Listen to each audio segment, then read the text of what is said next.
Welcome to recipes in my way. இன்றைக்கி நம்ம அருமையான சுவையில் ஒரு லஞ்ச் பாக்ஸ் ரெசிபி தான் செய்ய போகிறோம். இதனோட சுவைக்கு எவ்வளவு சாப்பிட்டாலும் போதுங்கிற வார்த்தை மட்டும் வராது, அந்த அளவுக்கு இதனோட டேஸ்ட் இருக்கும். இதை மட்டும் நீங்கள் செஞ்சு கொடுங்க, தினமும் கேட்பாங்க. அந்த அளவுக்கு இதை எப்படி செய்கிறது, இதுக்கு தேவையான பொருட்கள் என்ன பார்க்கலாம் வாங்க. மிக்சி ஜாரில் 2 பச்சை மிளகாய், 1 இன்ச் அளவுக்கு இஞ்சி, 4 பல் பூண்டு, 10 சின்ன வெங்காயம், ஒரு துண்டு பட்டை, 4 கிராம்பு, 3 ஏலக்காய், ஒரு 10-12 புதினா இலையும் சேர்த்து கொஞ்சமாக தண்ணி ஊற்றி பேஸ்ட்டாக அரைச்சி எடுத்துக்கலாம். வாணலியில் 2 டேபிள் ஸ்பூன் எண்ணெய் ஊற்றிக்கலாம். 1 டீஸ்பூன் கடுகு, கடுகு பொரிஞ்சிருச்சு. 1 டீஸ்பூன் சோம்பு, 2 பெரிய வெங்காயம் நீல வாக்கில் நறுக்கினது,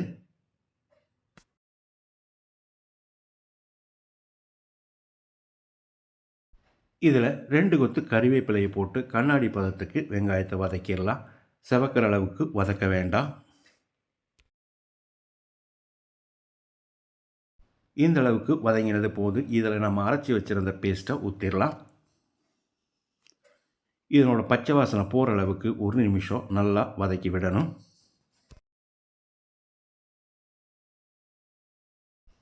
இப்போ இதில் 300 கிராம் அளவுக்கு 5 தக்காளியை நறுக்கி வச்சுருக்கேன், இதை போட்டுக்கலாம்.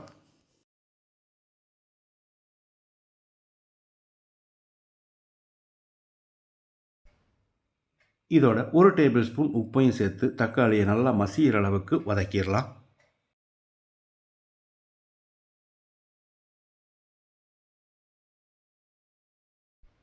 இப்போ இதில் 1 டேபிள் ஸ்பூன் காஷ்மீரி வர மிளகாய்த்தூள் போடுறேன். இது இல்லைன்னா 1/2 டேபிள் ஸ்பூன் சாதாரண மிளகாய்த்தூள் போட்டுக்கோங்க.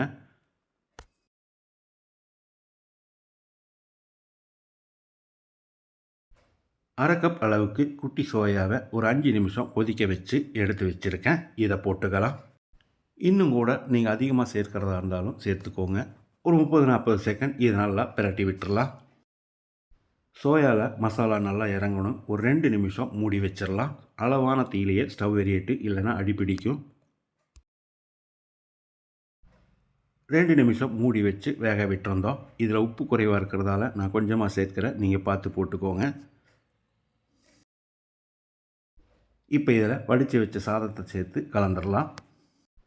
நான் இதில் 4 கப் அளவுக்கு சேர்க்கிறேன். நீங்கள் உரைப்புக்கு தகுந்த மாதிரி கூட குறைய சேர்த்துக்கோங்க.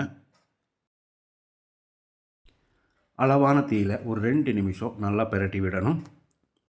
அதாவது சாதத்தில் நல்லா சூடு ஏறணும், அப்போ தான் சாப்பிட்றதுக்கு நல்லாயிருக்கும். இப்போ இதில் பொடியாக நறுக்கின புதினா இலையை கொஞ்சமாக போட்டு கலந்து விட்டு இறக்கிடலாம். அருமையான சுவையில் மணக்க மணக்க நான் செஞ்சுருக்கிற இந்த சோயா தக்காளி பாத்தை இதே மாதிரி இதே அளவுகளோடு நீங்கள் செய்து பாருங்கள். இந்த வீடியோ பிடிச்சிருந்தால் லைக் பண்ணுங்கள், கமெண்ட் பண்ணுங்கள், ஷேர் பண்ணுங்கள். சப்ஸ்கிரைப் பண்ணாதவங்க சப்ஸ்கிரைப் பண்ணுங்கள். மறக்காமல் பெல் பட்டனை கிளிக் பண்ணுங்கள்.